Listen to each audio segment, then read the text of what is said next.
Hi everybody, welcome back to my channel. I'm going back to the idea of a spiral. I love spirals. I didn't realise I like spirals until my fluid art journey started, but I love spirals, and I think it's because there's some order in the chaos and there's a pattern and there's some sort of sense to some chaos.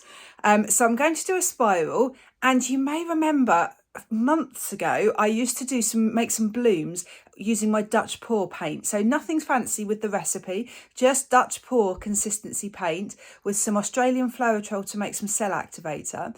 So I'm going to do a spiral of Dutch pour blooms. I'm going to try anyway.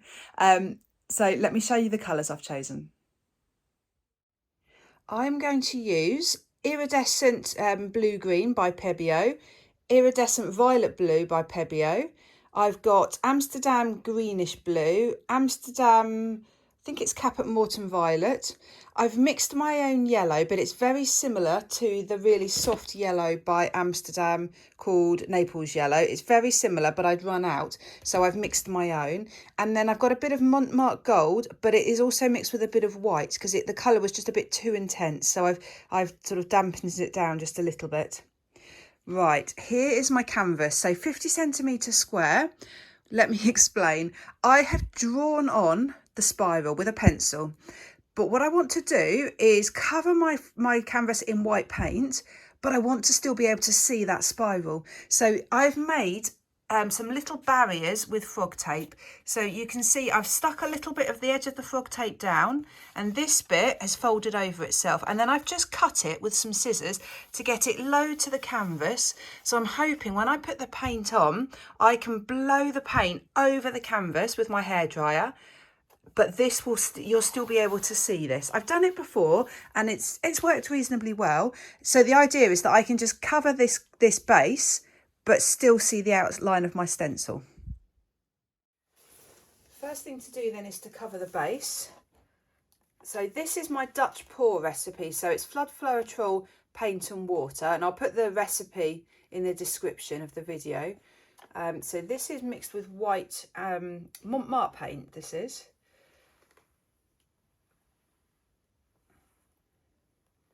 So I'm just going to pour this down and blow this out with my hairdryer to see how well this works.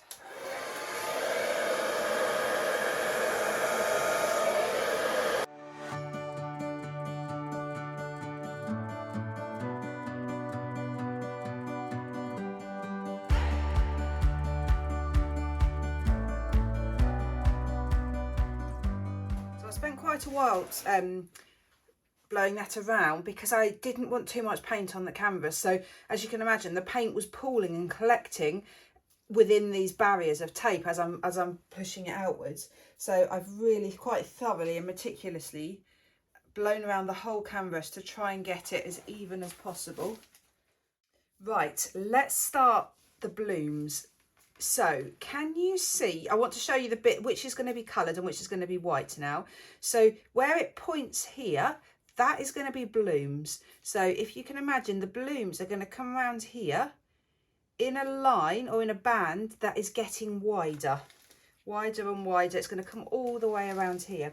The bit in between is going to be white. I'm going to leave that as negative space.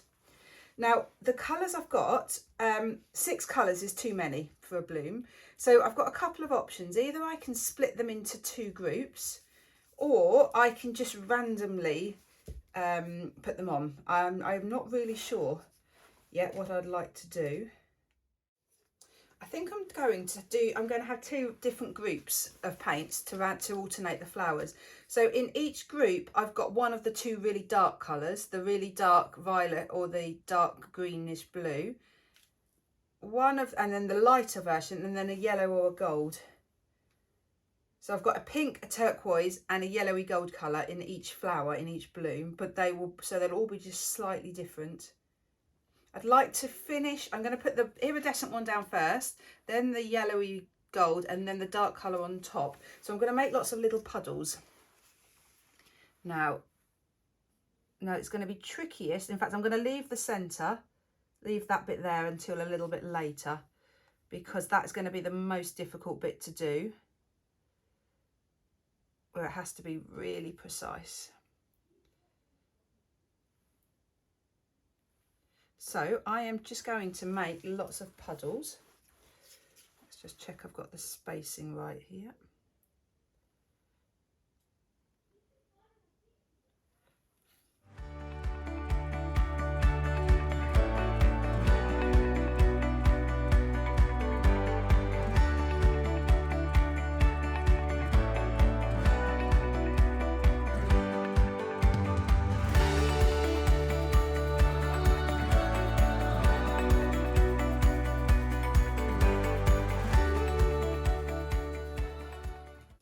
Right, so that's 3 colours on each spot, and then I've got my cell activator here, so just a little spot in the middle.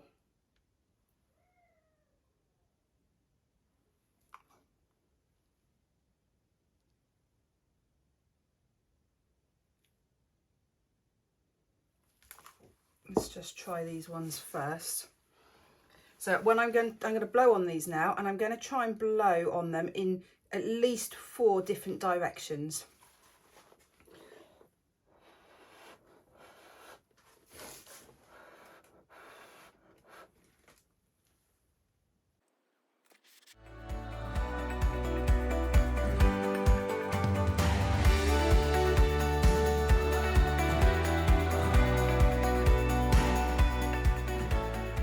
So it worked better. I got better lacing there without the cell activator.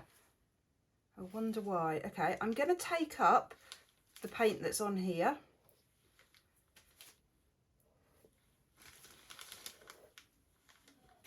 I wonder if it's because I used a different white paint. So normally I would use white Amsterdam white paint, and I didn't. I used Montmartre paint, white paint.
Right, let me just explain to you what my thought process here.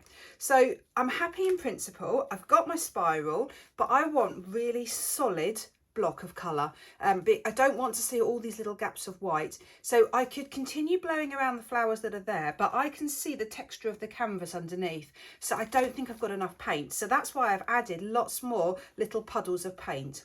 Now the centre, I might have to redo this centre because there's quite a lot of white there. I think because I put the extra white on, I can see that there's more paint there. So that might get a bit more, it's a bit diluted. It's a bit too white. It's a bit too washed out. So I'm going to blow these blooms out, these flowers out, and then just see what that's like. And then I'm just going to spend a long time fiddling, twiddling around the edges, blowing little bits in and out just to get the perfect shape that I'm looking for. But just on a real positive, the colours I love, absolutely love them. So it's dominated by the dark colours, the dark turquoise and the dark violet, which is perfect. But then you've got little bits of the yellow and the gold and the pink, really pretty.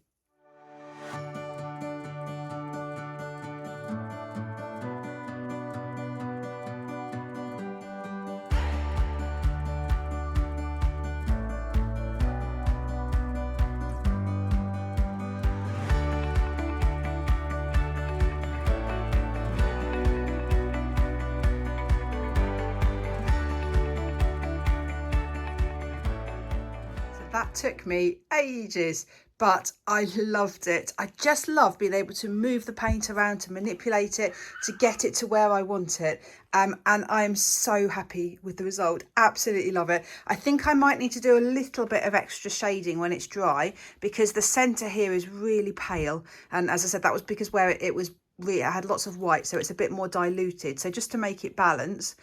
On the other hand, because it's paler, to me it looks like it's further away. So it almost looks like it's going down and away from me. The colours are fab, absolutely beautiful.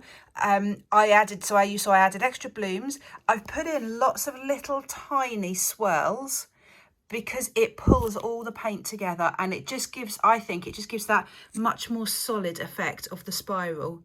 But what I'm absolutely blown away by is the lacing. So I'm not really sure I would have achieved anything different or better using cell activator.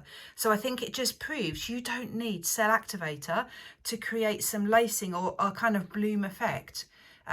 If you do use it, I think it will hold a lot better. But look at that. That's just by blowing the paint across the white.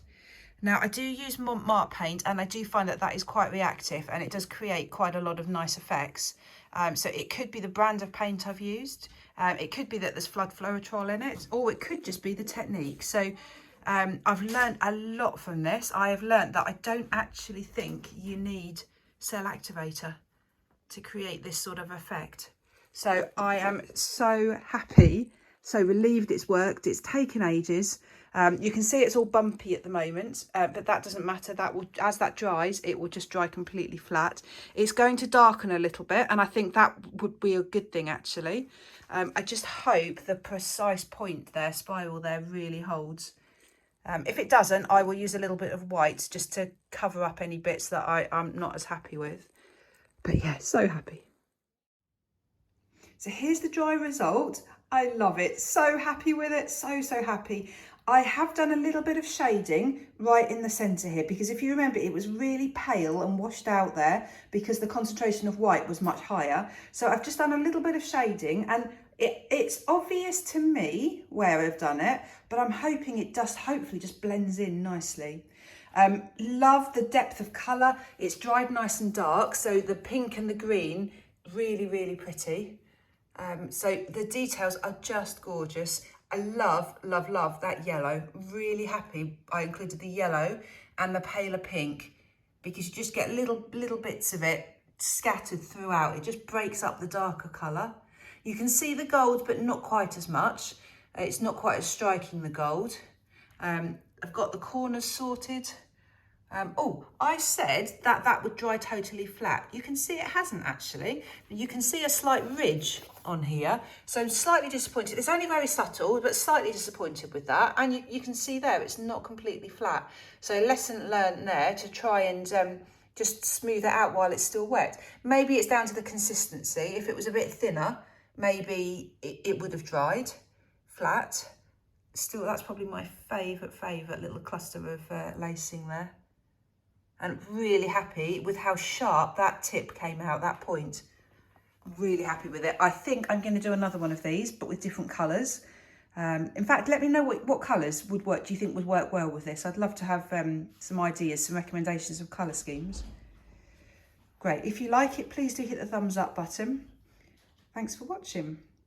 Take care, everyone. Bye.